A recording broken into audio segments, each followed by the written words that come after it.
Liderazgo Comercial, episodio 1153. Hola, muy buenos días, tardes, noches, o sea el momento que sea en que estés escuchando. Soy Santiago Torre y esto es Liderazgo Comercial.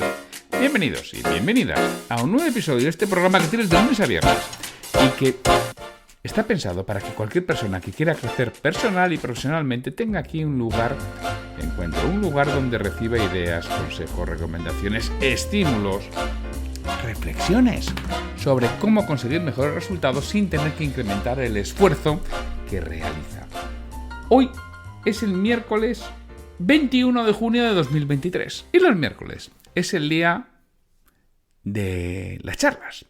Yo hoy charlo con una persona, con Pablo de Guileor, que tiene una profesión curiosa. De hecho, él dice que es posible que sea el único en España. Y hablamos de cómo realizar todo eso y sobre todo, cómo os puede ayudar en vuestra empresa, si tienes un negocio, si eres un director comercial, porque de verdad que te puede ayudar. Pero bueno, ya sabes que antes de ir con la charlana, permíteme el call to action, la llamada a la acción. Y ya que estaba hablando de directores comerciales y vender, pues mira, hoy te presento el audiocurso sobre cómo gestionar objeciones. Cuando alguien al que le estás vendiendo te pone esa pega, esa objeción, te dice, no, si eso ya te llamo yo.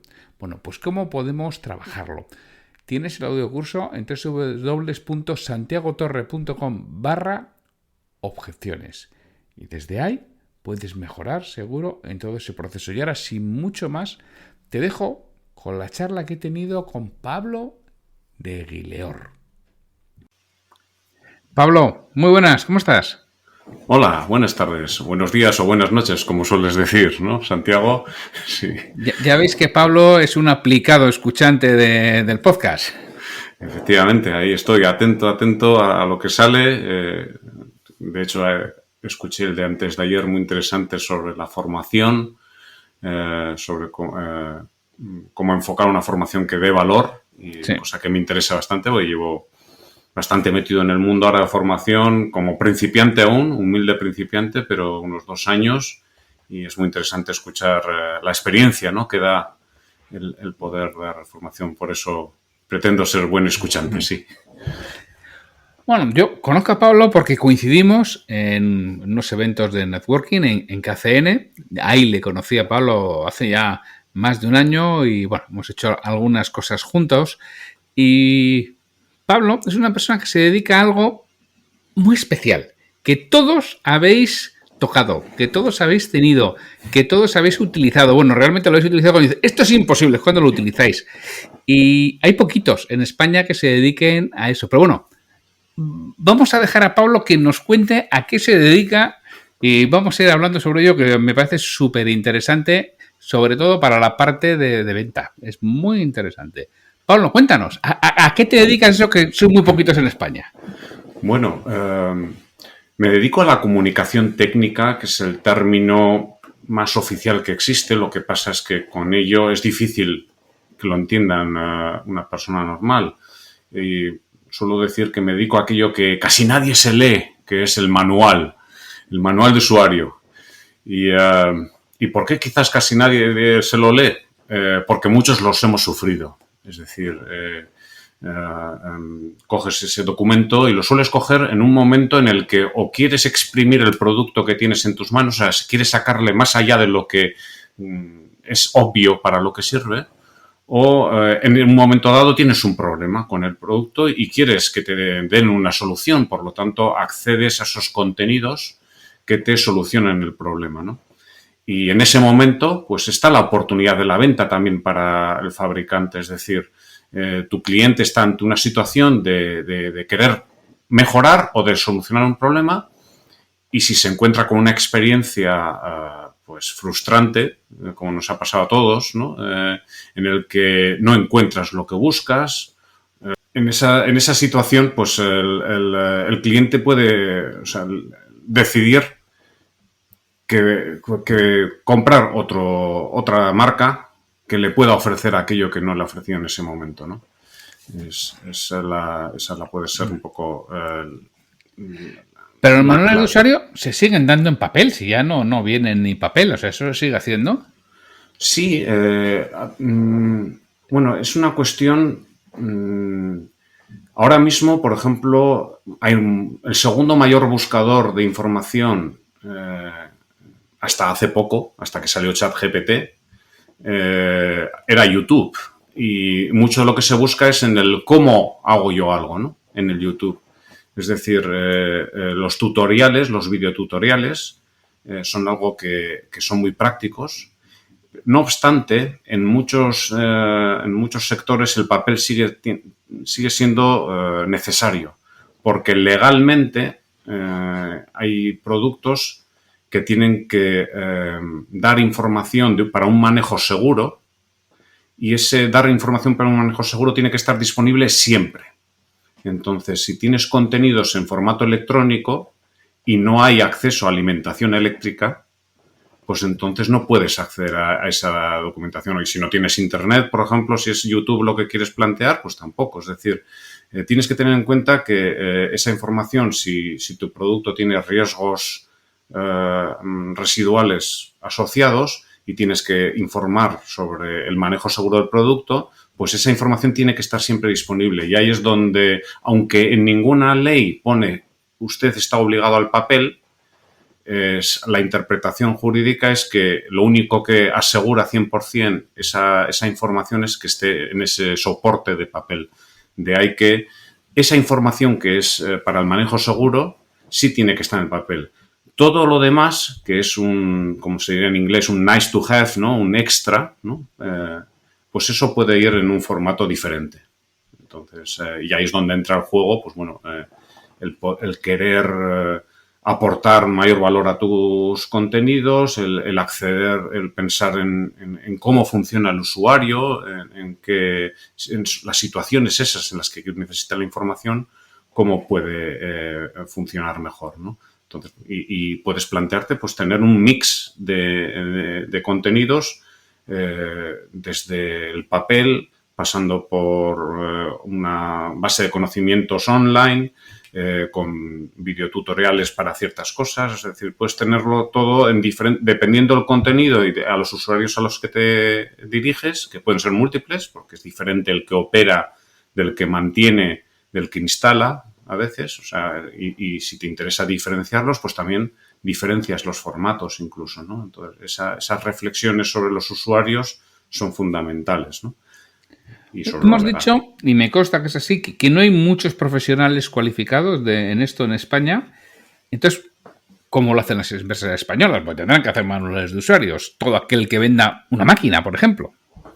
Claro, cualificados prácticamente no hay. De hecho, lo que llevo montando desde hace 2 años como academia de formación, lo hemos creado entre unos socios y yo a raíz de esa falta de formación, de esa oferta en la formación, y mucho es aprender haciendo, ¿no? O sea, todos los profesionales que te encuentras, muchos han ido aprendiendo haciendo, tanto en el ámbito de productos físicos, de las máquinas, de los equipos, como en el mundo del software, ¿no? Y en castellano hay muy poca oferta de formación. En inglés se puede encontrar más oferta, porque en países como pueden ser Alemania, Estados Unidos, Gran Bretaña, incluso hay carreras universitarias para el redactor técnico, ya desde hace mucho tiempo. Y básicamente esto viene sobre todo el hecho de que el redactor técnico tradicionalmente sea una figura castigada dentro de la empresa, pues por el hecho de que probablemente los productos que desarrollamos en España y comercializamos desde España no tienen usuarios finales muy exigentes. Y entonces a esa no tanta exigencia, pues entregándoles unos contenidos de menor valor y utilizando como castigo internamente, ¿no? Al ingeniero que se porta mal, a él le toca hacer el manual, ¿no? Y con esa, pues en ese contexto es lo que tenemos tradicionalmente. Pero hay muchas empresas también en España, que igual no son la mayoría, que sí quieren sacar un valor a través de los contenidos, que sí quieren conseguir que sus usuarios tengan una experiencia determinada, e incluso quieren conocer mejor a sus usuarios monitorizando esos contenidos, que también es algo que hoy en día fuera del papel, pero si tienes algo colgado en Internet, pues puedes ver qué preguntas hacen los usuarios cuando están teniendo un problema y eso te ayuda a mejorar, ¿no? Y a conocer tu producto más. Entonces, en ese sentido, pues sí necesitas profesionales formados. Yo entiendo que un buen manual de usuario, de cara, por ejemplo, al director comercial, ¿no? Este es un podcast que directores comerciales, hay propietarios de pequeña empresa y directores generales que lo escuchan. Entonces, claro, un manual de usuario de cara desde el punto de vista comercial puede ser una buena herramienta comercial y de ahorro de costes. Pero claro, si yo no encuentro la solución, primero, mi satisfacción, mi experiencia del usuario es peor, por un lado. Si lo encuentro, mi experiencia de usuario es mejor. Pero es que además, si no lo encuentro, empiezo a colapsar el servicio de soporte. Porque significa que llamo, que mando mails y ese servicio de soporte tiene que ser con mayor número de personas y consumen más horas. Y al final, hora hombre, es el coste que sabemos que tenemos. Y un buen manual de usuario, entiendo que esto lo reduce, ¿no? Correcto, ¿Pablo? correcto. O sea, nos mejora que en todo el ciclo de vida del producto, si por ejemplo ya una instalación de un producto se comete un error por un detalle que no se tenía en cuenta, que no era interpretable, ¿no? Y ya luego todo lo que va a ser la experiencia siguiente pues puede estar muy lastrada y podemos ahorrarnos viajes de técnicos a lo largo por todo el mundo que tienen que ir siempre porque nos ha fallado esto. Pues nos falla en la instalación una cosa de detalle y eso nos obliga a hacer viajes de instalación. Lo mismo puede ser en la operación del producto y en el mismo mantenimiento. En la postventa lo importante son el tiempo de los técnicos de mantenimiento, ¿no? Y cuanto más eficiente sea ese tiempo, mayor margen vamos a sacar. Entonces, si les ofrecemos información pensada para ellos, es decir, un técnico de mantenimiento no necesita tener paja de lo mucho, las características del producto, mucho. Él conoce ya, lo que tiene que saber es qué par de apriete necesita, paso a paso las tareas que tiene que hacer, encontrar los repuestos rápido. Entonces, pensando en ese usuario final, en cuál es su conocimiento y cuál es su demanda de contenidos, pues podemos optimizar mucho nuestro negocio. O sea, hay muchas oportunidades ahí si empezamos a ir abriendo, ¿no? Además, yo entiendo que el usuario satisfecho y que tiene una buena experiencia de manual de usuario, cuando llegue la hora de la renovación, abogará por seguir manteniendo esa buena experiencia, ¿no? Claro, se ha sentido cuidado después de... entiende que incluso que el cliente, su proveedor, ve los problemas como una oportunidad, es decir, cuando los usuarios inteligentes no exigen perfección, sino sí que exigen atención. O sea, es decir, si ante un problema hay una buena información, hay una buena reacción, por ejemplo, a veces no todo tiene que estar publicado. Ese mismo call center que has citado antes, si tiene información bien estructurada, bien con unos buenos protocolos, para que cada vez que recibamos una llamada, la experiencia de esa llamada sea que te ofrezca una solución rápida, pues puede ser muy bueno. Por ejemplo, el mundo de los electrodomésticos de línea blanca, ¿no? Ahora hay empresas de gama alta que lo que te ofrecen es que cuando un usuario hace su llamada, gracias a que tenemos incluso conectada la máquina al Internet, ya, o bien por eso, o bien porque el usuario da el código que ve en la pantalla y ya tenemos en una base de datos qué tipo de usuario es y otro tipo de información, pues en menos de 60 segundos te pueden dar una cita, asignar el mejor técnico posible para tu perfil y esa visita con un alto porcentaje de probabilidad van a tener éxito en el servicio. Es decir, no vas a recibir una visita de un técnico que de repente cuando te ve dice, ahí va, si no llevo las piezas de repuesto que tenía que traer para resolver tu problema. Entonces, el cliente recibe la visita, le arreglan el problema y es todo muy eficiente. Eso, evidentemente, para que esta historia de éxito funcione, necesitas mucha organización, es decir, los contenidos son la punta del iceberg. Muchas veces, si quieres llegar a eso, primero tienes que poner bastante en orden tu casa para poder llegar a este nivel de servicio y de gestión de contenidos. ¿Y qué hace una persona como Pablo? Bueno, antes de preguntarte lo que hace una persona como Pablo, a mí me gustaría saber cómo llegas a ser redactor técnico, pues eso, de manuales, ¿no? Porque vocacional no es. Pues algo sí lo es, algo sí lo es. O sea, la historia... Yo tengo una formación, yo soy ingeniero, estudié la carrera en Alemania y estudié la carrera en Alemania porque fui al Colegio Alemán de Bilbao. Y el Colegio Alemán de Bilbao pues tiene un alto nivel en idiomas, pero también es un colegio alemán normal en el sentido que también las ciencias las imparten muy bien en la forma alemana, que es muy diferente a la española, y por ese ser muy diferente yo opté por ir a estudiar la carrera en Alemania. Y soy ingeniero alemán.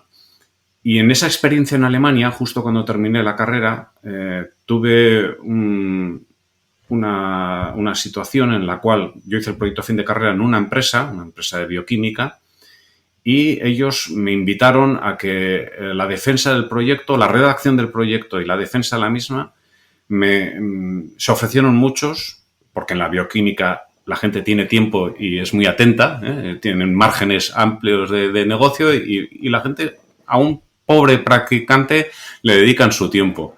Y fue una experiencia maravillosa.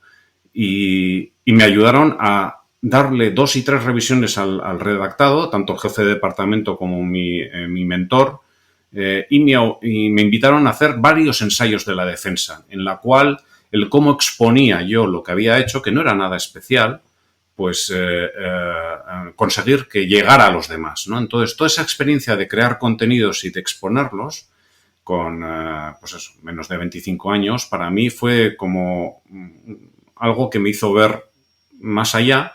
Y posteriormente, cuando estaba yo de vacaciones en Bilbao de vuelta, en el Correo, en el periódico de mayor tirada en nuestra tierra, salió un anuncio en alemán de redactor técnico para trabajar en Vitoria para Mercedes. Y fue como, qué interesante, no sabía que existía esto. Pues voy a intentarlo. Y fue mi primera entrevista de trabajo y prácticamente casi la última que tuve que hacer, porque a partir de entonces, y estamos hablando del año 97, pues me dediqué a ello y con toda la pasión del mundo. Es decir, se combina ese interés por los contenidos, por querer comunicar algo a través de la información, y bueno, pues eso que hay dentro de mí, que también soy un ingeniero. Me gusta estar en un entorno técnico, entender un producto, y son los 2 talentos que tiene que tener un redactor técnico. O sea, no tiene por qué ser un ingeniero, eso es importante decirlo. Algunos ámbitos, en algunas industrias, los redactores técnicos sí tienen que ser ingenieros, por ejemplo, en la aeronáutica, que se les llama autores técnicos. Ahí sí es muy importante porque esas publicaciones tienen un entorno muy, muy tecnológico, muy, muy especial, que tienen que llevar a ese nivel. Pero hay muchas otras industrias en las que puedes venir de un mundo más lingüista, más genérico, y con tal de que tengas un perfil en el cual te interese el ámbito tecnológico en el que vas a participar, y que sepas tratar con ingenieros, eso es muy importante, que son seres humanos, pero muy especiales. O sea, es decir, se emocionan con un plano eléctrico, con una serie de cosas que igual las personas normales, que no son técnicas, se quedarían sorprendidas. Pues tienes que conectar con ese tipo de personas. Eso sí que es importante, porque si no, vas a fallar como redactor técnico. Es muy importante que seas una figura negociadora, escuchante, que sepas hacer preguntas. Eso es fundamental. Y para eso tienes que conectar con las personas con las que tratas. Y no se trata solamente de contenidos técnicos, se trata también de seres humanos y de entender cómo viven y cómo sienten y cómo hacerle las preguntas. Entonces, eso es... Y bueno, pues me ha apasionado. Toda esa historia para mí ha sido... Bueno, la historia de mi vida. Son cosas que dicen que los budistas, que las coincidencias no existen, ¿no? Y que es lo que tocaba ser. Y, Pablo, si yo tengo una empresa en la que fabrico máquinas, por decir algo, o software, Me gustaría mejorar el tema de los manuales técnicos, pues porque quizá no sean los mejores, porque efectivamente tengo demasiadas llamadas a mi call center de atención, está sobrepasado. ¿En qué me puede ayudar alguien como Pablo? ¿Qué va a hacer por mí? ¿Me va a hacer los manuales o qué va a hacer por mí, Pablo? Bueno, Pablo Guillén. primero lo que hay que hacer es entender el negocio en su conjunto. Es decir, cuáles son los objetivos empresariales. Aquí lo que no hay que hacer es que el collar sea más caro que el perro. Hay que adaptar a la realidad empresarial de cada negocio. ¿Qué tipo de contenidos necesita el usuario final?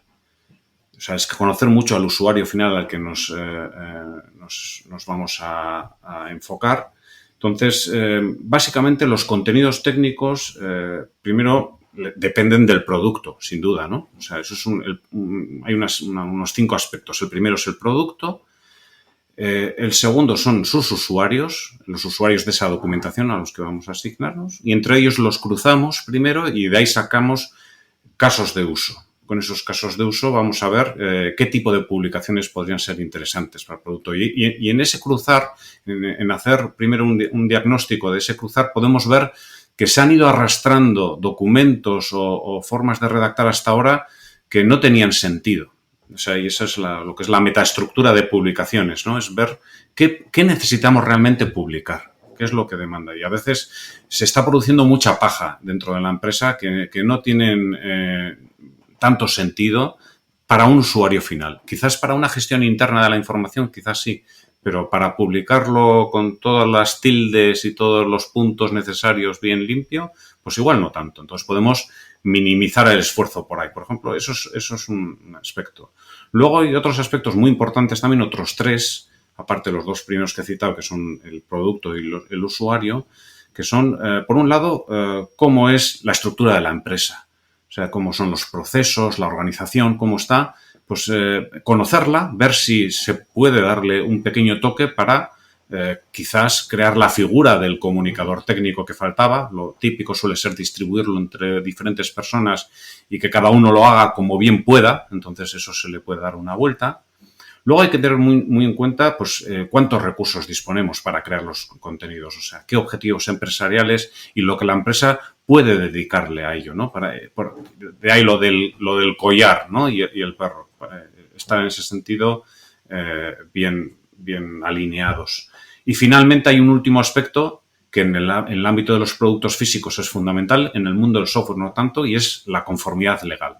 Hay un ámbito jurídico que nos puede obligar a crear contenidos y conocerlo, saber qué es lo que exige realmente,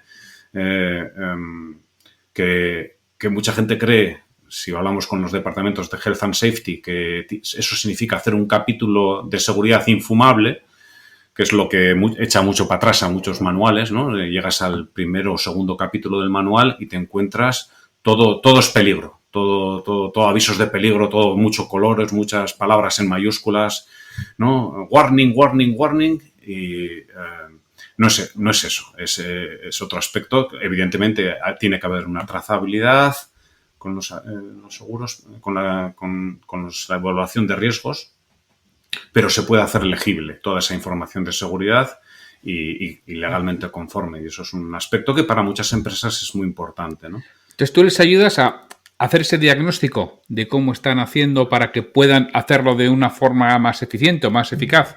Eso es. ¿Qué es lo que es necesario? ¿Qué es lo que puede ser suplementario y no tanto? Cómo ir paso a paso, es decir, no se tiene por qué hacer todo de golpe, sino de una manera digerible, ir mejorando esos contenidos y cómo con poco se puede ganar mucho. Es decir, a veces es como aquel mecánico del coche que abre el capó, aprieta una tuerca y vuelve a arrancar el coche, ¿no? Pues un poco es esa visión. A veces con muy poco podemos conseguir un gran efecto, ¿no? Algo como el Pareto, ¿no? Con un 20% de cambio podemos conseguir un 80% de mejora, ¿no? Y esa es lo que puedo ayudar con toda la red de profesionales con la que cuento, que son ya más de 25 años trabajando en el sector, y esa es, digamos, la visión que tenemos, ¿no? De poder ayudar desde un punto de partida X a definir conjuntamente qué siguientes pasos pueden ser, tener ese efecto, ¿no? de mejora.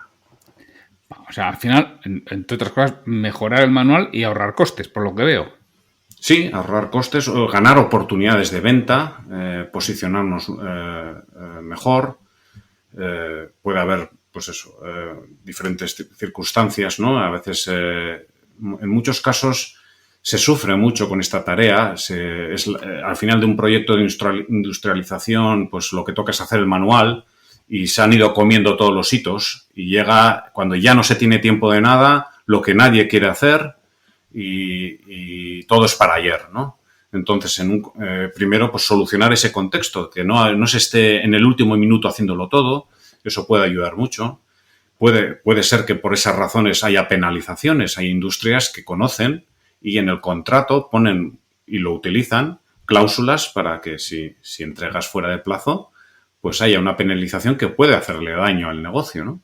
Y esos aspectos, pues conseguir que se llegue en plazo, pues puede ser simplemente muy valioso para la empresa, independientemente de que sea comprensible o no el contenido que produzcas, porque es que esa es otra. O sea, a veces no se trata tanto de eso, sino de que es un aspecto puramente formal, ¿no? De certificación del producto, y luego resulta que sí, que se aplica la ley número 1 de la comunicación técnica, que es nadie se lee el manual. Bueno, pues pero cuesta dinero, te puede llegar a costar dinero, por lo tanto, seamos más prácticos, redactemos menos, hagámoslo a tiempo y consigamos éxito con ello. Y si algún día me demandan que sea comprensible y que sea de un contenido muy sexy, ¿no? Que se vea muy bien, pues también, lo haremos también. Pero en la medida en que cada empresa puede tener, o cada organización, sus objetivos, pues atender a ellos y ajustarnos para que, bueno, pues de ser un dolor, de ser algo que es un mal necesario, se pase a oportunidades, a hablar de oportunidades y de profesionales, de gente que pueda ayudar mucho en la empresa, porque un redactor técnico valorado dentro de la empresa aporta mucho a la gestión del conocimiento, a que haya una cohesión entre diferentes partes, porque el redactor está hablando tanto con marketing, con I+D, con postventa, con muchos tipos de profesionales, tiene que representar al usuario final dentro de la empresa. Entonces, esa figura, si se cuida, puede ayudar mucho también, ¿no? ¿Y por qué en España no tenemos redactores técnicos? Pues básicamente yo lo interpreto pues por el hecho de que por dos razones. Por una, simplemente es el mercado. Esos productos que hacemos no tienen usuarios finales muy exigentes, es decir, de media no hay un volumen importante de esas empresas a las que ese nivel de exigencia sea suficiente, ¿no? Hay excepciones. También el proyecto de emprendizaje que tengo tiene ese deseo de crear comunidad y crear una asociación, que estuve en 2 intentos de crear una asociación que no funcionó, volver a crear una asociación de comunicación técnica, pero que la traccionen no profesionales de los servicios como soy yo mismo, sino que sean los propios fabricantes, ¿no? Los interesados. Eso es una de las razones. Primero, o sea, el mercado propio al que nos dirigimos de media. El segundo argumento es nuestra propia estructura laboral, que a las empresas mi impresión es que siempre van muy ajustadas en cuanto a recursos y no pueden dedicar muchas horas o perfiles específicos para esta labor. Entonces la distribuyen entre diferentes personas, cada uno con su proyecto, y de ahí que, pues, si no puedes conseguir que haya por lo menos una figura que tenga cierto conocimiento de la disciplina para que, bueno, se maneje un nivel de calidad determinado, se pueda llegar en plazos, etcétera, etcétera. Y si quieres, pues bueno, para asegurarte laboralmente lo subcontratas, yo he estado 20 años trabajando en subcontratación de crear contenidos y eso es posible, pero mi experiencia en esos 20 años es que si el cliente, el fabricante, no tiene una figura que sepa lo que está subcontratando, los proyectos siguen siendo una frustración constante, es decir, un constante llamar al cliente y decirle, bueno, es que tenemos un cambio de requisitos porque ha pasado esto, lo otro, lo más allá y no cumplimos lo que en teoría debería ser, ¿no? Entonces, ese cuidar internamente que la cadena para crear los documentos sea buena, pues es necesario por lo menos una figura que sepa las condiciones mínimas para producir contenidos internamente. Una última pregunta. En este caso ya es como escritor, ¿no? Como escritor, que a mí me preocupan las herramientas que se utilizan, porque entiendo que no lo haréis en Word, ¿no? No. Word se diseñó para hacer cartas. Y de ahí, es lo primero que hay que pensar cuando uno coge una herramienta de software, ¿no? ¿Cuál fue su origen? Es lo que cuento muchas veces. Entonces, Word originalmente se diseñó para hacer cartas. Luego hubo cierta demanda de vamos a darle más opciones y vamos a permitir que Word tenga imágenes, que tenga numeración de páginas y numeración de pasos de capítulos. Pero eso muchas veces nos da quebraderos de cabeza totales, ¿no? Word enseguida reviente si le pones demasiadas imágenes o las numeraciones o hipervínculos que incluyes de referencias cruzadas no funcionan. Entonces, muchas empresas utilizan Word, también utilizan, por ejemplo, InDesign para hacer documentos, pero InDesign hay que también pensar, por ejemplo, de Adobe, se diseñó para hacer folletos comerciales. Muchos departamentos en España lo utilizan para documentación técnica porque el departamento de marketing lo utiliza para los folletos. Y sí, es muy potente para tipografía, pero en cuanto tienes un volumen de páginas grande, pues tampoco es la herramienta. Si ya quieres saltar a publicar online, tampoco es la herramienta. Entonces, hay que pensar eso, ¿para qué se diseñó? Y para hacer publicación papel y publicación online hay herramientas. Yo domino una que es Adobe FrameMaker, que es una muy clásica de los años 80, que ha ido evolucionando y te permite hacer cosas muy elegantes de volúmenes muy altos en formato papel y a la vez también publicar online. Y luego hay herramientas puras para publicaciones online, es decir, que se vean en pantalla, ¿no? Y no te importa tanto que el PDF no quede tan bien. Lo mismo hay herramientas especiales para hacer ilustraciones, para que si quieres mejorar un poco tu estilo visual, en vez de sacar fotos y poner posiciones de una manera de andar por casa, pues que se note que hay cierto nivel mejor, pues también las ilustraciones hay. Y luego ya, pues por ejemplo, el mundo de los vídeos técnicos, pues también hay muchas herramientas cada vez más y más que permiten incluso tú hacer una grabación de una instrucción y que automáticamente redactas lo que se va a visualizar en pantalla de textos, en paralelo lo que se va a locutar y que sea una máquina que te lo locute. Entonces, tú tienes un vídeo hecho con unas grabaciones que has hecho de una manera sencilla, que puedes aprender a hacer vídeos sencillos en tu propia empresa y luego redactas un documento con esos pequeños fragmentos de vídeo y ya puedes automáticamente tener las traducciones y las locuciones con mucha agilidad, ¿no? Es decir, ya se pueden hacer cosas y que cada vez están más y más al alcance de cualquier persona. Aquí no hay que tener miedo a la tecnología. Yo soy de abrazar también ChatGPT. Yo estoy trabajando ahora en proyectos en los que cojo a ChatGPT y le pregunto pues ciertas cosas que me aportan mucha más visibilidad de cómo solucionar contenidos, ¿no? Y cada vez, pues, pequeñas empresas pueden sacar contenidos bastante elegantes con poco, pero siempre y cuando tengas cierta formación básica, o sea, y siempre y cuando sepas a quién te diriges, a qué usuario, ¿no? Es decir, saltar de 0 a 100, o sea, saltar de Word a hacer vídeos técnicos sin haber hecho una reflexión antes de exactamente el para qué hacemos estas cosas y pues es lo que hay que tener cuidado, ¿no? Pero bueno, es... Pablo, y si yo ahora estuviera diciendo, igual conviene que le dé una vuelta a estos manuales que hago en mi empresa y quiero contactar contigo, ¿cómo contacto contigo? Bueno, se puede buscar el término en castellano comunicación técnica y en Google se nos encontrará, o mi propio nombre, Pablo de Aguileor, que no es un nombre, digamos, un apellido muy conocido. Somos 131 en toda España y mi combinación Pablo de Aguileor no existe más que uno. Entonces es sencillo buscándome por mi nombre o por el término comunicación técnica.